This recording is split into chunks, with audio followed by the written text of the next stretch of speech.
안녕하세요. 저는 결혼한 지 3년 정도 되었고, 아직 아이 없이 나름 신혼을 즐기고 있는 30대 초반 여자예요. 친정에서 사준 고급 중형차를 신호위의 작은 경차와 바꿔 타라고 강요한 시어머니 얘기 올려봅니다. 시어머니가 제 거절에 어떤 보복까지 했는지 얘기 듣고 나시면 깜짝 놀라실 거예요. 제가 결혼식 올리기 한 달 전 친정에서 제네시스를 사주셨어요. 옵션까지 다 포함해서 6천만 원 정도 되는 고급 중형차였죠. 저희 친정은 부모님은 두 분 다 명예퇴직하신 뒤 여유롭게 시골에다 집 지어 텃밭 가꾸어 살고 계세요. 친정엄마가 감수성이 높으셔서 가끔 울적해 하시고 저를 자주 보고 싶어 하셨기에 꼭 무슨 일이 있는 게 아니라도 엄마 보러 결혼 전부터 시골에 자주 내려가곤 했어요. 당시 제가 끄는 차가 10년 정도 된 중고차였어요. 한 번은 부모님 집에 내려가는 길에 그 차가 고속도로 1차선에서 갑자기 떡하니 멈춰버려서 큰 사고가 날 뻔했어요. 운이 좋아 다행이지 사실 죽을 뻔한 사건이었죠. 혹시나 하는 걱정으로 머리 MRI 검사를 위해 입원하게 되었고 그때 부모님이 다급하게 병원에 오셔서 두 분이 얼마나 우셨는지 몰라요. 다행히 결과는 가벼운 타박상에 그치게 되었지만요. 그때 엄마가 충격을 받으셨는지 아무래도 딸인 제가 좋은 차를 타게 해야겠다며 아빠와 상의하시더라고요. 그리고 결혼식 3개월 앞두고 저를 자동차 대리점에 데려가시곤 결혼하고 나면 아무래도 돈도 마음대로 못 쓸 테니 엄마 아빠가 결혼 전 마지막으로 주는 선물이라고 하시며 제네시스를 사주셨어요. 안전하게 오래오래 타라면서요. 등록세며 이것저것 세금 처리까지 아빠가 다 도와주셔서 저를 이토록 사랑하시고 아껴주시는 부모님께 감사한 마음을 가득 안고 타게 된 차였죠. 그렇기에 저한테 더 의미가 깊답니다. 아무튼 그렇게 부모님께 받은 차를 잘 타고 다녔지만 시댁에는 늘 남편 차를 타고 갔기에 그냥 저도 차가 있다고만 아셨지 차 종까지는 무엇인지 모르셨던 거죠. 어느 주말 시댁에 갈 일이 생겨서 남편과 집을 나섰습니다. 그런데 남편의 차가 시동이 걸리지 않는 거예요. 바로 보험을 불렀지만 대기가 많아 1시간 정도 걸린다고 해서 그냥 제 차를 끌고 시댁에 갔습니다. 시댁 앞마당에 차를 대니 시부모님과 마침 시댁에 있던 시누이가 나와서 차 새로 샀냐며 놀라워 하더라고요.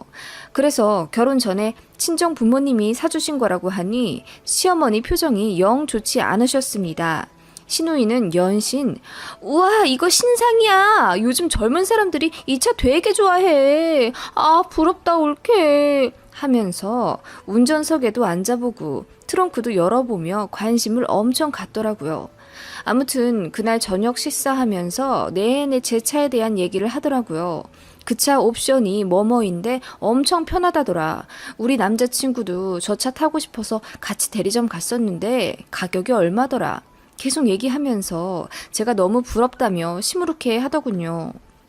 너무 민망했죠. 제가 제 돈 벌어 산 차면 좀 덜했을지 모르겠는데 친정 부모님이 사주신 차라고 하니까 시부모님도 계신 앞이라 더 민망하더라고요. 그래서 제가 애써 다른 화제로 이야기거리를 돌리느라 애썼던 기억이 나네요. 그러고 나서 한 2주일 후 시어머니께 전화가 왔어요. 세아가 회사 잘 다니고 몸은 건강하지? 네, 어머님. 어머님도 잘 지내시죠?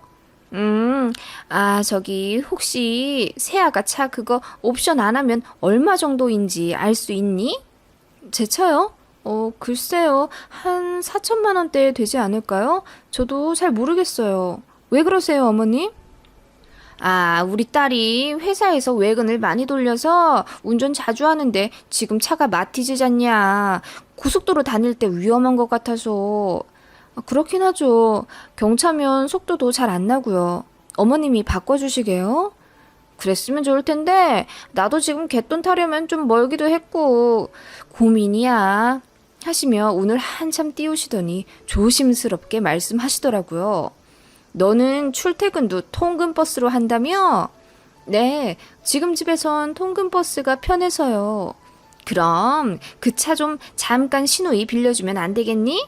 어차피 그 차 살 건데 미리 타보는 것도 좋을 것 같아서. 네?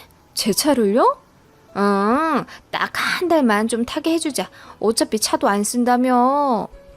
저 통근버스 매일 타는 건 아니고 놓치면 그 차 써야 하는데요. 그리고 주말에 볼일 보러 다닐 때 제 차도 끌고요.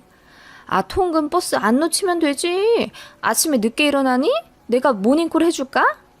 아, 네? 아, 아니요. 그런 뜻이 아니라요. 에이, 한 달인데 딱 한 달만 좀 빌려주라. 응? 새아가. 하시며 계속 조르시길래 그때 마침 업무도 밀리고 해서 더 통화할 시간이 없어서 대충 알겠다고 하고 끊었어요. 그런데 바로 그날 저녁 신우이가 저희 집에 오더라고요. 올케, 엄마랑 통화했다며? 나 차 가지러 왔어. 고마워, 올케. 여기 내 차키. 올케 차는 어디에 있어? 아니, 형님. 통화는 한 건 맞지만 이렇게 갑자기 바꿔 가시는 건 좀... 한 번 약속했으면 지켜줘야지. 내 차 지하 2층에 됐어. 올케 차도 그쪽에 있지? 나 간다. 연락할게. 하더니 본인의 마티즈 차키를 던지다시피 두고 나간 신우이. 그때 남편은 잠깐 외출 중이어서 저 혼자 말릴 여력도 안 되었습니다. 황당하지만 그렇게 한 달을 빌려주게 되었어요. 남편도 왜 그렇게 갑자기 빌려줬냐며 신우의 성격상 되돌려 받으려면 좀 어려울 수도 있다며 혹시 문제 생기면 도와주겠다고 하더라고요. 어릴 때부터 남편 물건을 함부로 쓰는 신우이 때문에 자주 싸웠다네요. 그 얘기를 듣고 너무 찝찝했지만 똑 부러지게 거절 못한 제 잘못이라고 생각하며 다시는 그러지 말아야지 다짐하며 한 달을 보냈네요. 저는 신우이 차 한 번도 안 끌고요. 약속한 한 달이 되어 신우이에게 연락했어요. 그런데 신우이가 제 전화를 안 받대요. 카톡을 해도 일십하고 답장이 없었어요. 남편한테 말하니 같이 안절부절 못하더니 퇴근하고 시댁에 가자고 해서 바로 어머님께 갔습니다. 어머님, 형님께 차 돌려받아야 하는데 형님이 연락이 안 되세요. 카톡은 읽으시는 거 보면 큰 문제는 아닌 것 같은데 어머님이 연락 좀 해주세요. 응? 걔가 연락이 안 돼? 바빠서 그런가 보지. 좀만 더 기다려봐. 저 차 써야 해요. 한 달도 오래 빌려드린 건데 이제 받고 싶어요. 얘는 누가 차를 아예 갖는다니? 한 달 좀 빌려준 것 같고 너무한다 얘. 그 말을 들은 남편이 황당해하며 아니, 사실 가족 간이라도 차는 빌려주는 건 아니지. 사고 문제도 있고. 하니까 시어머니가 남편이 눈치 없다는 듯 팔로 툭 치며 눈을 흘기시더라고요. 아, 연락하라고 할게. 아니, 근데 차가 필요하면 네 신우이 차 쓰면 되지. 왜 꼭 그 차여야 해? 네? 제 차잖아요. 그리고 남편 말대로 혹시 사고 나면 골치 아프기도 하고요. 맞아요, 엄마. 차 바꿔 타면 안 좋아요.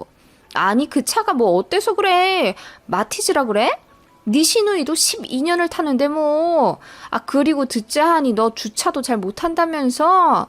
이번 기회에 우리 딸 마티즈로 부담 없이 주차 연습 좀 하는 거 어때? 제가 당황해하며 남편을 바라보니 남편도 황당하다는 듯 어머님을 타박했어요. 왜 그러시냐고.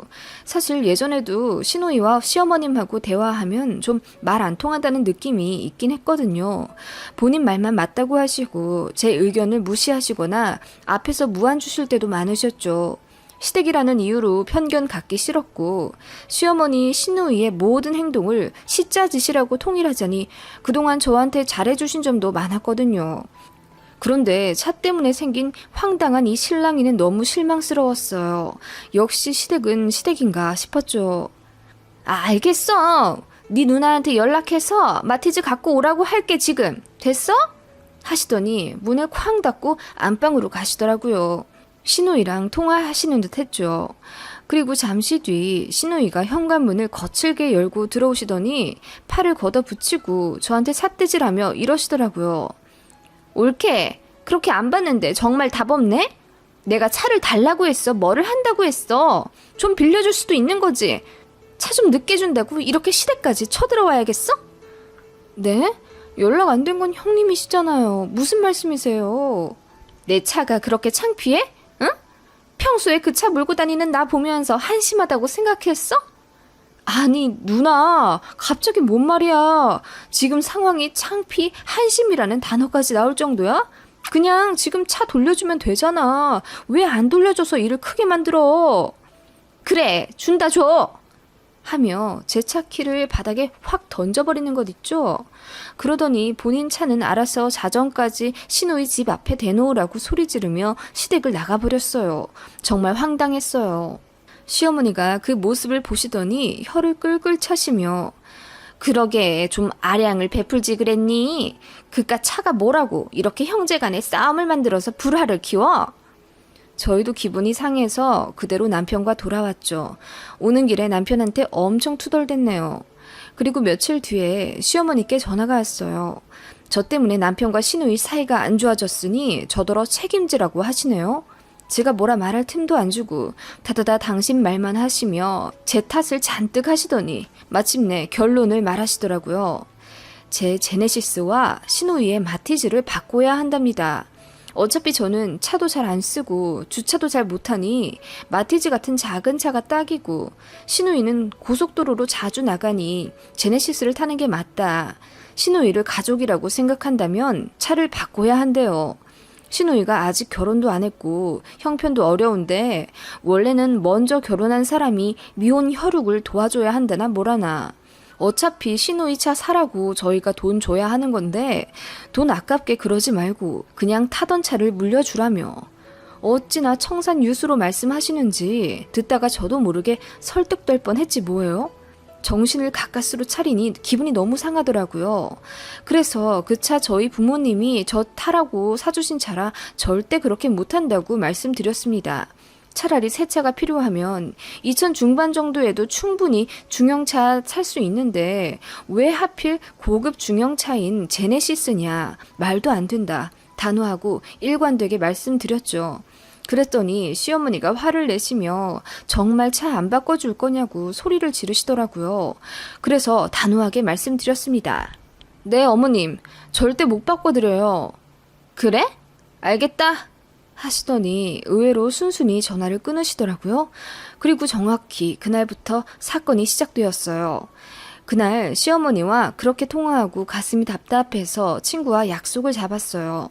밤 마실이라도 나가 시원하게 바람 쐬고 올 참이었죠. 주차장에서 제 차를 찾아 타려는데 제 차 오른쪽 문에 길게 스크래치가 나 있더라고요.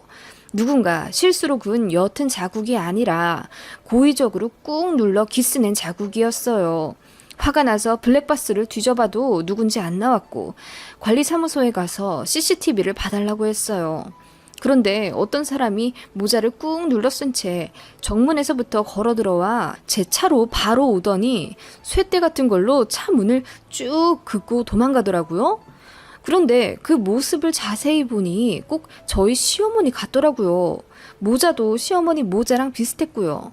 그리고는 후다닥 밖으로 걸어나가는 게 찍혔어요. 제가 아파트 입구 CCTV까지 동선 추적해서 보여달라고 했죠. 그 결과 충격적인 모습을 보고 말았습니다.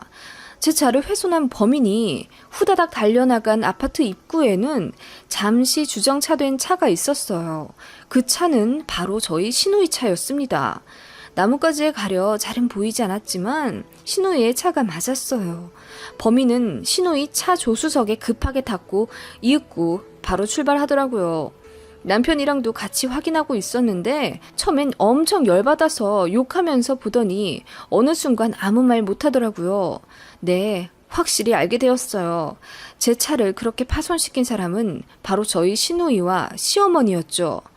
남편도 경악을 금치 못한 채 당장 스마트폰을 들어서 시어머니에게 전화를 하려고 하더라고요. 제가 막았습니다. 냅두라고. 그리고 이혼당하기 싫으면 내가 하는 대로 그대로 따르라고 했어요. 남편이 꿀먹은 벙어리처럼 고개를 끄덕였죠. 다음날 아침 날이 밝자마자 시어머니께 전화를 걸었어요. 퉁명스럽게 받는 시어머니께 말씀드렸죠. 어머님, 요즘도 형님 외근 많으세요? 그럼 누구처럼 사무실에 앉아서 편하게 일하는 줄 아니? 그럼 제 차 조금 더 빌려 쓰셔도 괜찮다고 전해주세요. 뭐? 그런데 정비 좀 받고 빌려드려야 할 것 같아요. 어떤 미친 X가 차 옆을 다 긁어놨더라고요. 스크래치가 너무 깊어서 문짝 2개를 다 갈아야 할 것 같아요. 한 400만 원 정도 들 것 같아요. 아, 그러냐? 네. 그래서 관리소에 확인해달라고 했더니 CCTV에 범인이 다 찍혔더라고요. 2인 1조라던데 가해자 차량 번호도 다 찍혀서 제가 경찰서에 신고할 때 증거 자료로 주겠다고 USB에다가 파일도 다 복사해놨어요. 퇴근하고 찾으러 가려고요. 차 번호판이 찍혔다고? 그 밤에? 게다가 나무 밑인데? 네. 근데 어머님, 밤에 그런 줄은 어떻게 아셨어요? 저 밤이라고는 안 했는데 나무 밑에 차가 있었다고도 말 안 했는데요. 아, 뭐 그야. 아니, 근데 신고를 할 거라고? 네, 당연하죠. 딱 제 차에만 그 짓을 해놨는데 보복성이 아니면 뭐겠어요? 이러다 저랑 남편도 칼 맞겠어요. 무서워서 신고해야죠. 벌금형이 나올지 실형이 나올지 모르겠네요. 했더니 아무 말씀 없으신 시어머니 이어 말했습니다. 일단 또 올지도 모르니까 이번 주까지만 좀 기다려보고요. 어차피 증거는 다 있고요. 혹시 모르죠. 자수하러 올지. 암튼 다음 주 월요일에 경찰서 가려고 연차도 냈어요. 아니 뭔 경찰에까지 신고를 해. 그냥 이상한 사람인가 하면 되지. 너는 일을 참 크게 만들려는 취미가 있더라. 신고하면 너도 자주 경찰서 불려가야 하고 귀찮아. 신고는 하지 말고 있어봐. 이제 안 하겠지. 무슨 말씀이세요? 남편도 당장 신고하라 난리인데요. 하니까 말을 더듬으시더니 일이 있다며 급하게 끊으시더라고요. 어떻게 나오실지 궁금했어요. 밤이고 나무 밑에 바짝 대서 신호위차 번호판이 안 찍혔다고 생각하신 건지, 아무리 그래도 완전 범죄가 있을 거라고 생각하신 걸까요? 순진들 하셔서 웃음이 나오더라고요. 그리고 어떻게 저한테 이러실 수가 있는지 열받더라고요. 그리고 그 주 일요일 시어머니랑 시누이가 저희 집에 방문해도 되겠냐고 조심스럽게 전화를 걸어 묻더라고요. 그렇게 아무 말 없이 현관에 들어서더니 시누이가 갑자기 훌쩍대며 말하대요. 미안 올케. 올케 차에 그거 엄마랑 내가 했어. 아이고 미안하다. 아무리 화가 나도 그렇게 해선 안 됐어야 했는데. 제 앞에서 고개를 숙이며 이실직고 하신 시어머니와 시누이. 자초지종을 들어보니 이러했어요. 시누이의 드림카가 바로 제 차였다고 하네요. 몇 년 전부터 너무 갖고 싶은 차인데 본인보다 한참 어린 제가 끌고 다니니 배도 아팠고 한 달 빌려 타보니까 너무 좋아서 더 되돌려주기 싫었다네요. 그리고 사람들한테 차 바꿨다고 거짓말을 해놔서 마티즈로 다시 타기가 죽도록 싫었다며. 게다가 제 친정이 부자니까 제가 시누이랑 차 바꿔주면 다시 하나 더 쉽게 사주실 거라고 생각했대요. 그런데 제가 단호하게 거절하니까 두 분이 분노하신 거고 홧김에 그렇게 제 차에 기스를 낸 거라며. 얘기를 듣던 남편이 고래고래 소리를 지르며 어떻게 며느리한테 그럴 수 있냐고, 두 분 다 제정신이냐며 그냥 법대로 하겠다고 하더라고요. 저는 솔직히 어느 정도 예상했기에 남편만큼 화는 안 났고요. 사실대로 이실직고하러 제 발로 찾아오셔서 다행이라는 생각까지 들었네요. 경찰서 가서 집안 싸움하기는 싫었거든요.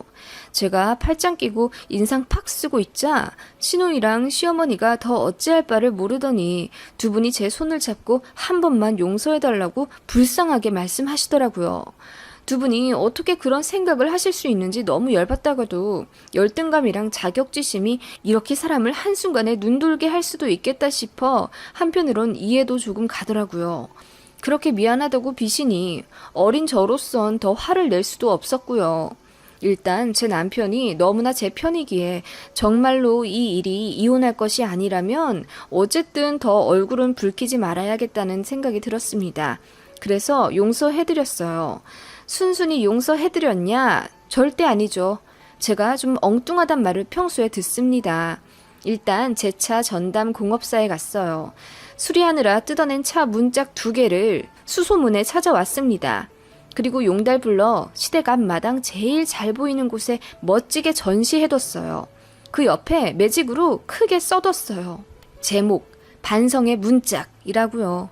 그리고 시어머니와 시누이에게 엄청 화냈어요. 다시 저를 이런 식으로 건드리시면 남편 빈털터리 만들어서 이혼할 거라고. 그리고 제 맘이 풀릴 때까지 이거 절대 치우지 마시라고 했습니다. 동네 사람들이 오며 가며 이거 뭐냐고 계속 물어보시는데 그때마다 시어머니가 얼굴이 빨개져선 그냥 어쩌다 생긴 고물이라고 둘러대시더라고요. 열등감과 자격지심이야말로 고물보다 못한 거죠. 매일 아침 저녁마다 그 고물들 보면서 시어머니와 시누이가 진심으로 반성하고 마음이 좀 정돈되길 바랍니다. 뭐 그 이후로 시댁과 저희는 표면적으로는 잘 지내고 있어요. 시어머니, 시누이는 이제 저에게 워낙 말조심을 하셔서 그동안 간간히 시댁 스트레스 받았던 저였는데 이제 신경 쓸 일이 없어요. 결과적으로 제 차도 그대로고 남편도 고맙고 미안하다며 전보다 더 잘하네요. 그리고 제가 경찰서까지 가진 않았어도 물처럼 넘어가진 않았기에 가족의 평화는 나름 지키고 제 할 말도 다 했네요. 세상엔 참 제 상식과 다른 사람들이 많다는 사실도 깨달았어요. 참, 이 일은 친정의 영원히 비밀로 할랍니다.